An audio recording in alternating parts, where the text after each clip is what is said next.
नमस्कार, मी प्रकाश महाजन. माझं एक यूट्यूब चॅनल आहे महाजन आणि महाजन. या सगळ्यांना आपण भरभरून प्रतिसाद द्यावा. आजचा एक विषय थोडासा गंभीर असा आहे.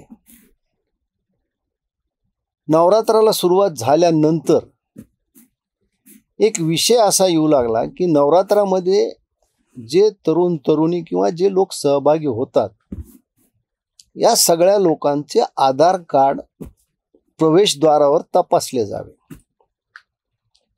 आणि जे अहिंदू आहेत, जे हिंदू नाहीत, त्यांना तिथे प्रवेश देऊ नये असं बहुतांशी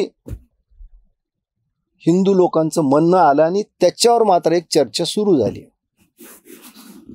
आपल्या देशात, जगात म्हणल्यापेक्षा आपल्या देशात एक वैचारिक स्वातंत्र्याचा अतिरेक आहे, ज्यांना आपण लिब्रांडो पत्रकार म्हणतो. खरं म्हणजे लिब्रांडोची व्याख्या मी या प्रसार माध्यमावर करू शकत नाही. लिब्रांडो म्हणजे स्वैराचार, यांचा दुसरा काही अर्थ नाही. यांनी असं सांगितलं की मुस्लिम तरुणांना काही येऊ द्यायचं नाही. खरं आहे त्यांचं म्हणणं, मला पटलं. मुस्लिमाला सुद्धा हिंदू संस्कृती समजली पाहिजे, हा त्यांचा उदात्त हेतू आहे आणि मी त्यांचा आदर करतो. खरंच मुस्लिमांना हिंदू संस्कृती समजली पाहिजे.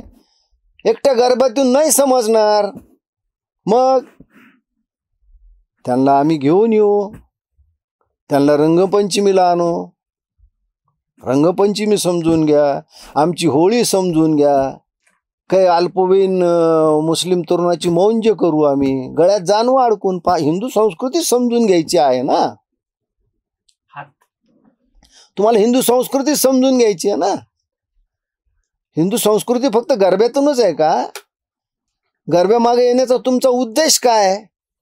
की तर ज्या हिंदू तरुणी तिथे येतात त्यांना बायकवायचं, वेळोप्रसंगी आपल्या कानाच्या पाळ्या टोचून घ्यायच्या, त्यांना असं वाटावं की हा हिंदू आहे आणि त्यांना प्रलोभनात मोहजालात ओढायचं. एवढ्यासाठीच तुम्हाला गरबेत यायचं का? तुम्हाला एवढ्यासाठीच हिंदू संस्कृती समजायची का?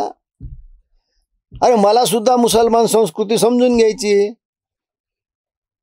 चला, मला घेऊन चला एखाद्या चांगल्या मस्जिदीमध्ये, मक्का मदिन्याचं दर्शन मलाही करायचंय.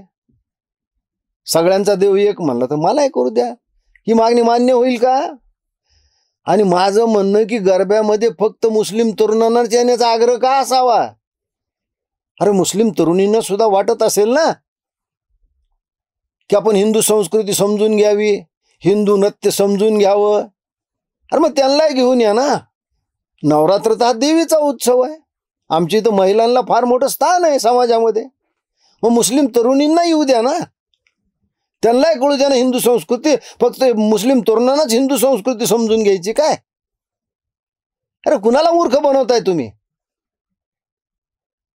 भविष्य गेलं तुमची. लोकसंख्या वाढवण्याचे तुमचे प्रयत्न आम्हाला माहितीत कसे आहेत ते. एक पुरुष 4 स्त्रियाशी लग्न करतो, मग एक स्त्री 4 पुरुषाशी का लग्न नाही करू शकत? कारण असं आहे की एक पुरुष 4 स्त्रियाशी लग्न केल्यावर एका वर्षात 4 मुलं जन्माला घालू शकतो, पण एका महिलेने 4 पुरुषाशी लग्न केलं तरी मुलं एकच होणार. आणि पुन्हा लोकसंख्येच्या जीवावर जो सगळ्यात मोठा ज्वलंत प्रश्न आहे, सगळ्या दुःखाचं बहुतेक कारण लोकसंख्या ही आहे, तिथं काय? तुम्हाला खरंच हिंदू संस्कृती समजून घ्यायची असेल तर अनेक मार्ग आहेत. तुम्हाला आम्ही सांगतो या. गरबाचा एकमेव मार्ग नाही आहे. गरब्यामध्ये तुमचा येण्याचा उद्देश वेगळा आहे आणि आमचे लिब्रांडो त्याला बळी पडतायत. म्हणून या गरब्यामध्ये फक्त आणि फक्त हिंदूच आले पाहिजे, दुसरं कोणी नाही. धन्यवाद.